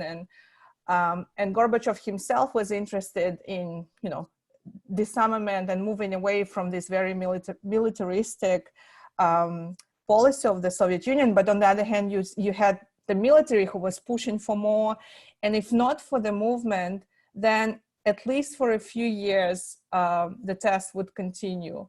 And the fact that it was so massive, and the fact that it did manage to also attract the people from outside, it's very moving that some of the tribal leaders, for example, came from Shoshone tribe, and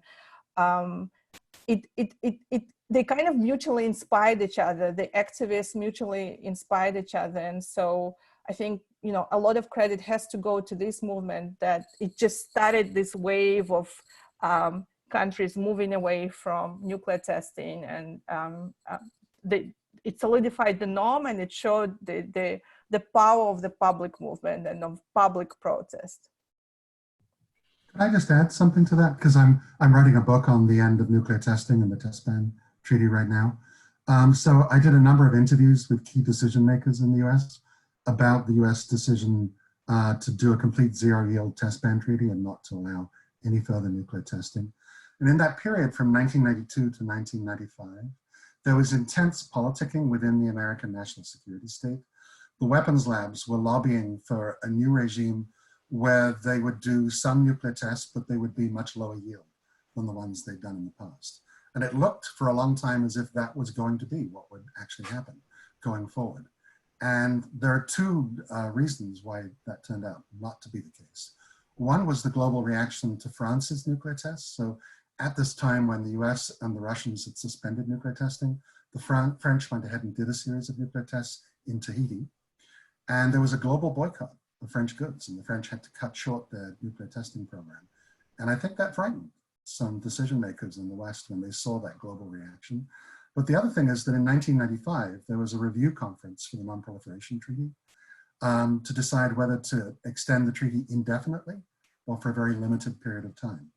And the nations from the global South made it clear that if nuclear testing resumed, they would not renew the treaty indefinitely.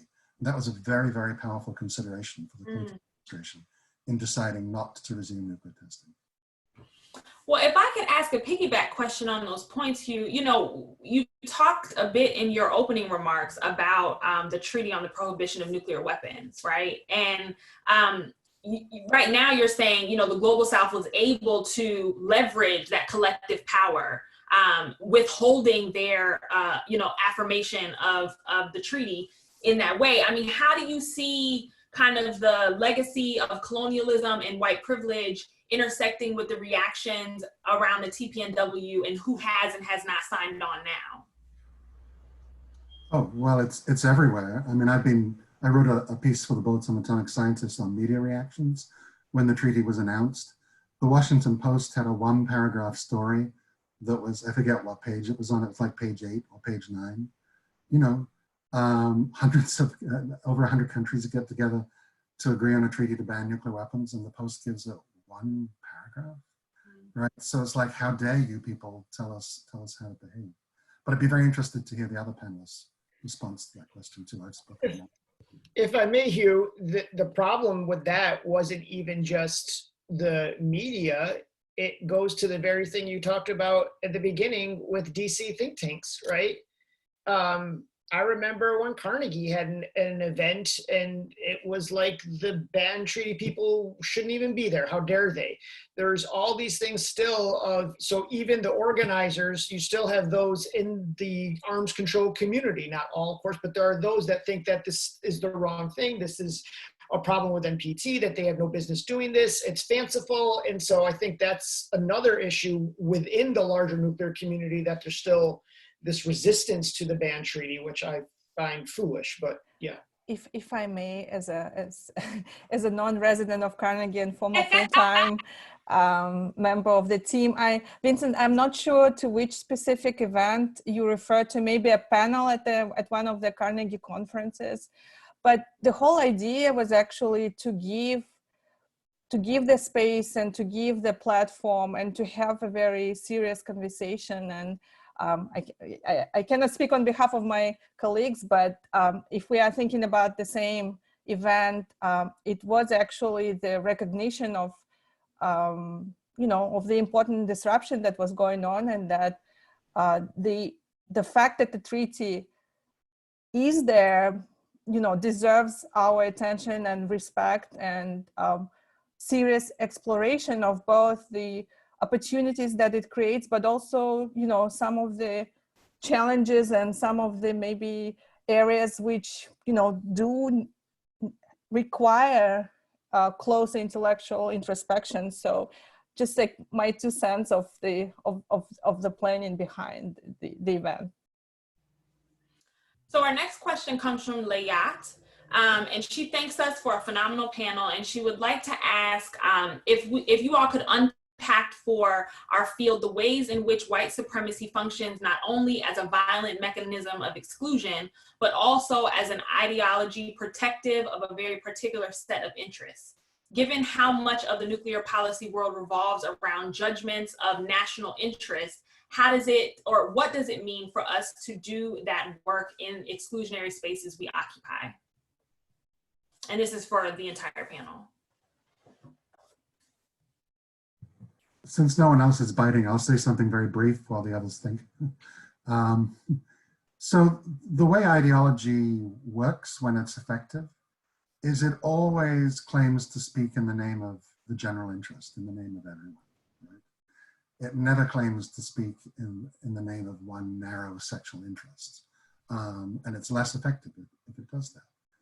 So racialized discourses on nuclear proliferation and the dangers of nuclear proliferation always try to represent themselves as speaking on behalf of global stability, not on behalf of the domination of the globe by the existing nuclear powers, right?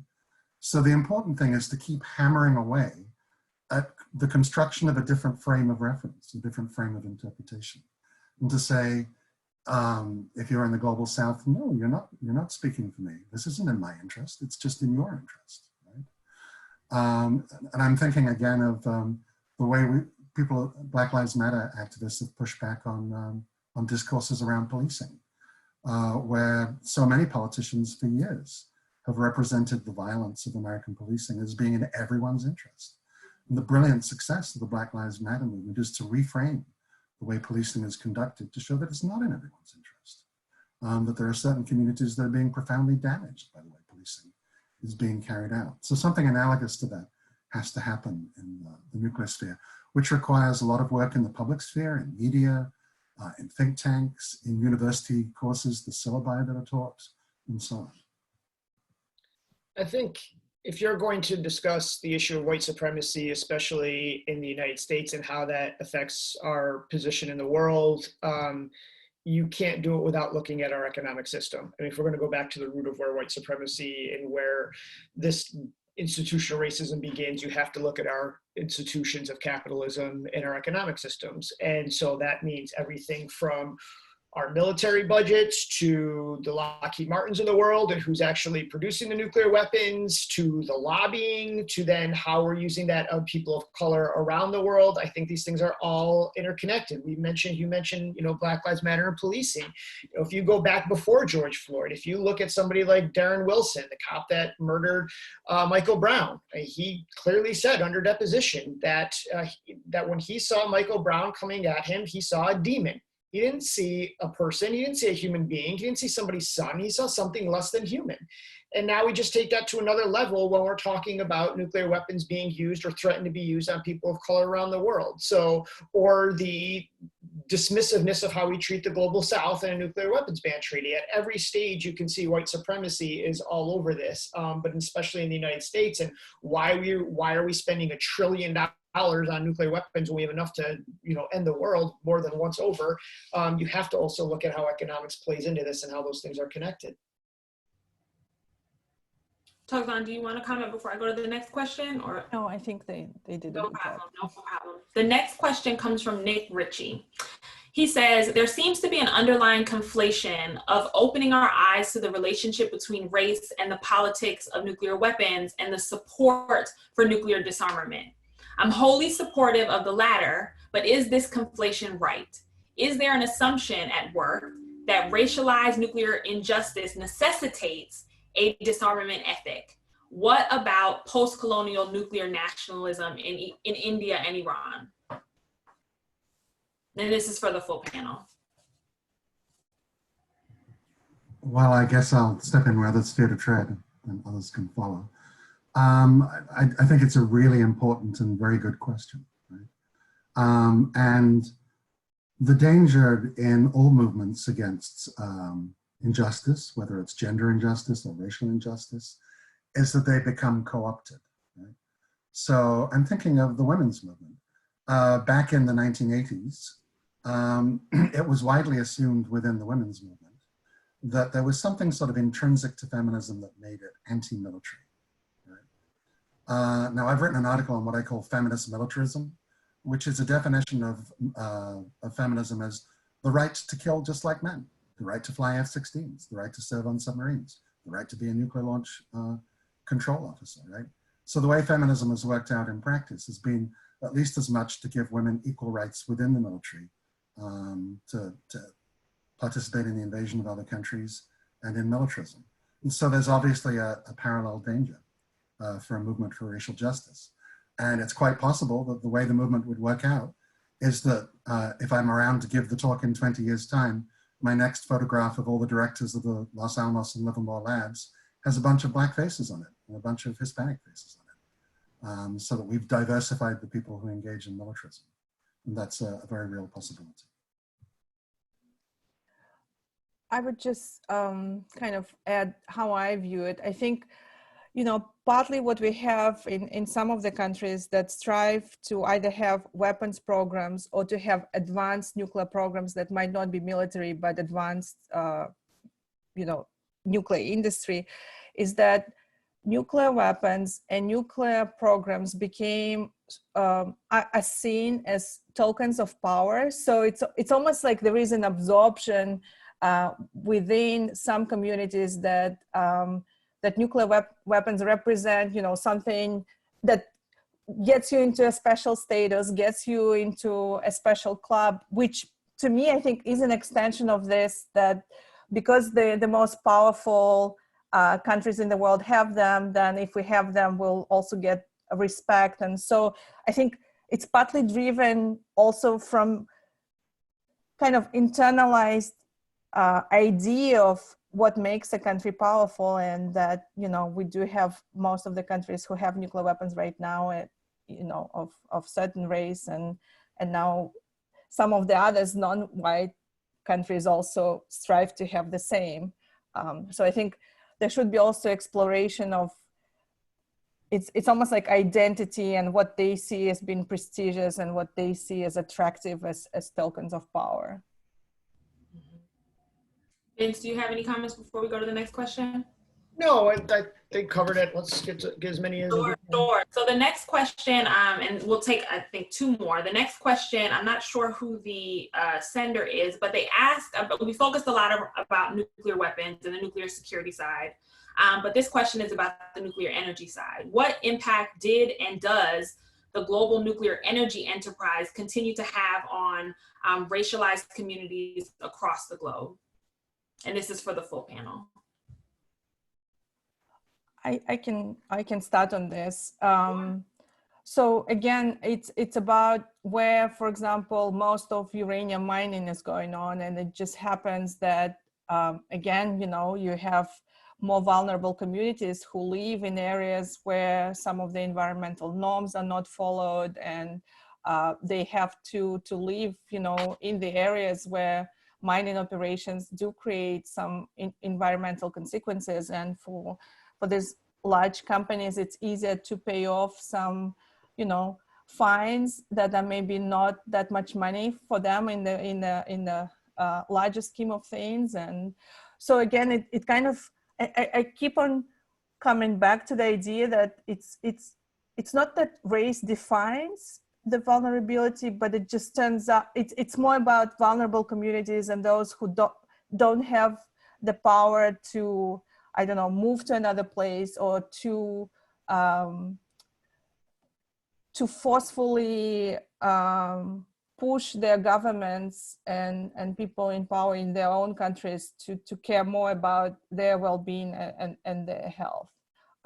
So yeah, it's actually a universal problem, starting with mining. I think mining is one of the biggest components when it comes to nuclear energy. I think you're 100% correct. And the one thing I would say is when we say, well, they, you know, it just so happens that they're the vulnerable community. It just so happens that this is where uranium mining is happening. I don't think it just so happens, right? It's intentional. The people that are doing this don't value their lives, whether they're Native American, whether, you know, wherever these are taking place, they just simply don't value their lives. If this was wealthy, white individuals, this would not be happening. They would care so much more if it was little white girls that were getting hit with thyroid cancer left and right versus Native Americans or versus Australian Aborigines and so on and so forth. So I think that, again, when we talk about how it's interconnected with race, which is obviously the focus today, it's intentional. They don't value their lives. And if they did, then that wouldn't be happening.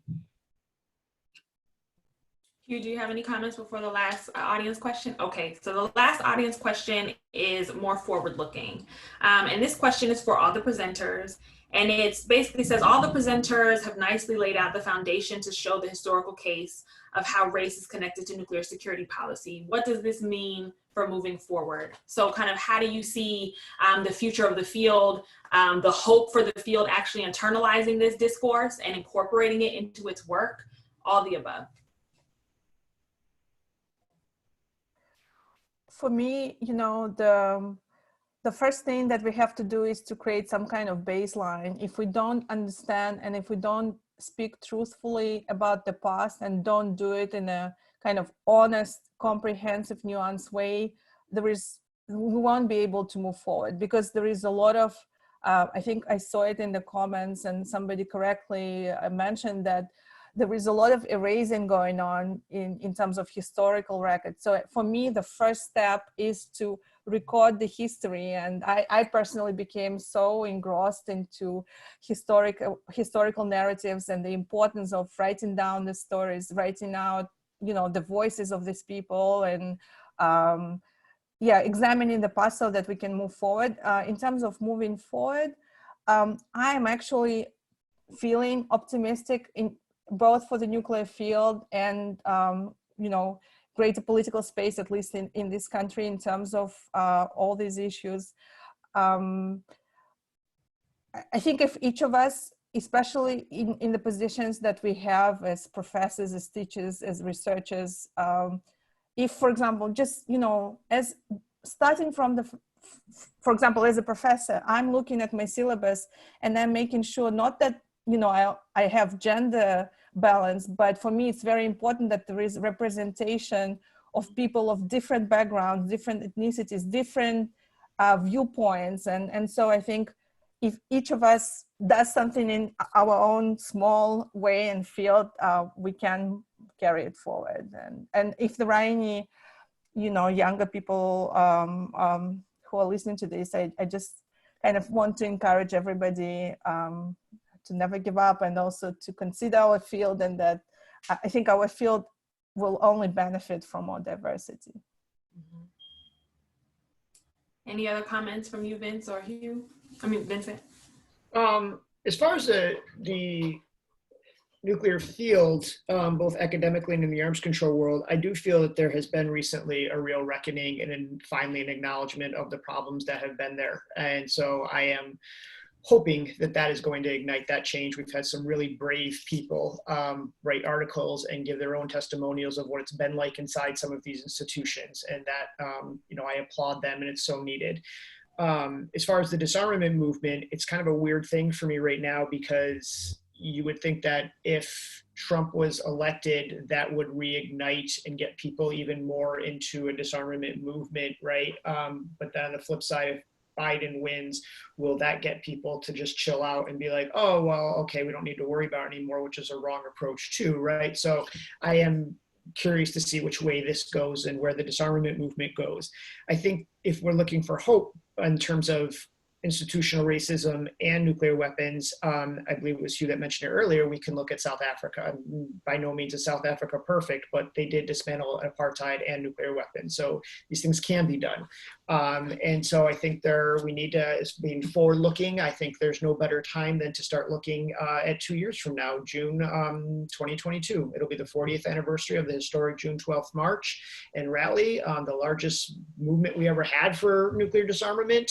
And I think we should start, thinking about what we can do as far as mobilization and how we can really kind of use that as a way to get people interested of all faiths, genders, and races on this issue, and see where we can go from there. So I see that in terms of moving forward, there are three tasks that are separate in my mind but connected. So one task is diversifying expert communities. A second task is acknowledging harms that were inflicted in the past and how those harms were rooted in systemic racism and colonialism. And the third is restructuring the global order to decolonize it as much as possible and to make it more just in a deracialized kind of way. So I think the easiest of those actually is diversifying expert communities. And I'm reasonably confident that that will happen. That when you go to the think tanks not long from now, you'll start to see more people of color. My fear is that that's where it will end. That the structures that we've talked about on this panel that have inflicted damage and subordination on people of color around the world will be left in place, but the people who run those structures will become more diverse. So that might be a slightly better outcome, but not an enormously better outcome in my mind. So the other two tasks become important too. So the first of those other two tasks is acknowledging harms that were done in the past. The US in particular needs to acknowledge the damage that it inflicted on people in the Marshall Islands, on the Navajo uranium miners, on the Shoshone Indians, and also many poor white people who were marched into mushroom clouds as soldiers, who worked at Rocky Flats and Paducah and Hanford, and who developed cancers and so on. And it needs to make amends. It needs to pay reparation of some kind to the people who were harmed in that way. And then the third task, which is the most difficult, and will require the most organization from countries in the global south, is to create a new kind of global order. And it's a task that would take decades if it were to come about, in which the military dominance of countries in the global north becomes less and less important. It becomes increasingly de-emphasized. And to me, that's the gold ring, the brass ring that we have to reach for. Thank you so much for those comments. Before we turn to Matt Bunn for his reflections, I wanted to just flag there were quite a number of questions in the chat around kind of tactics and tools and approaches towards attracting and recruiting a more diverse candidate pool and cohort. And I want to point you all to the article that Aditi mentioned at the opening of this event. The article is absolutely amazing, and it's amazing particularly because of how well documented they have cited different approaches and tactics and possible solutions for organizations to use to try to deal with the institutional racism and prejudice piece. So I wanted to flag that for you all. And with that, we'll turn to Matt Bunn, leader of Managing the Atom.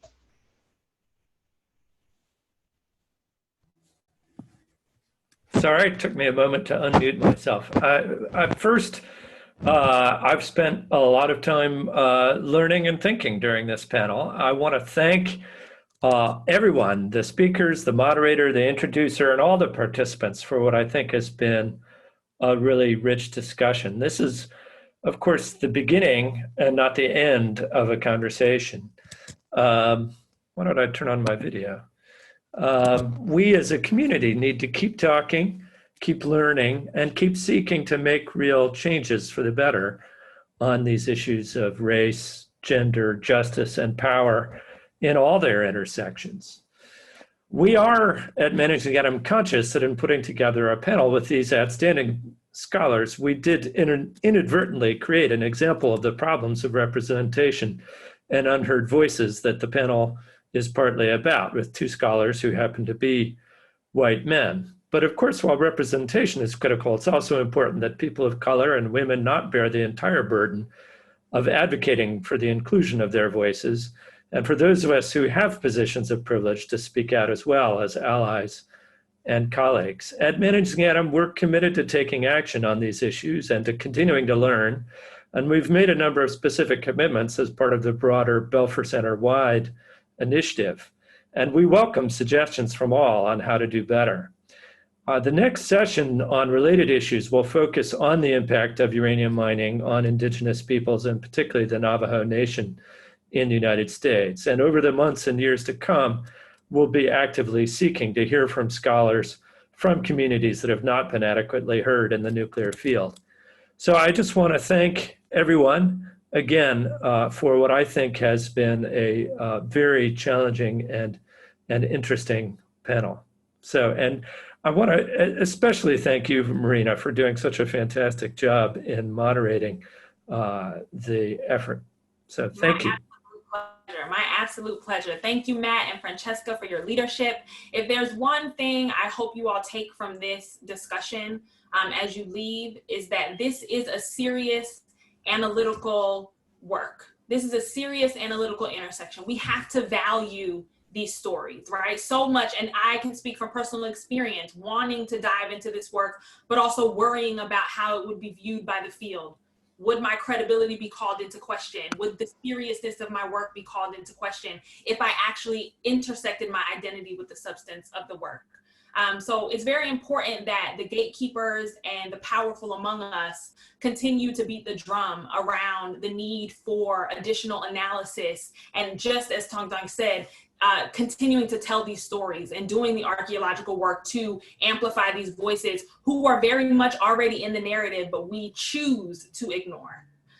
Thank you so much for coming to this event. I hope that you take this work with you. I hope that you remained engaged in these conversations and continue to seek out ways to locally disrupt some of these structures that we have identified today. Thank you so much for your time, and you all have a wonderful weekend.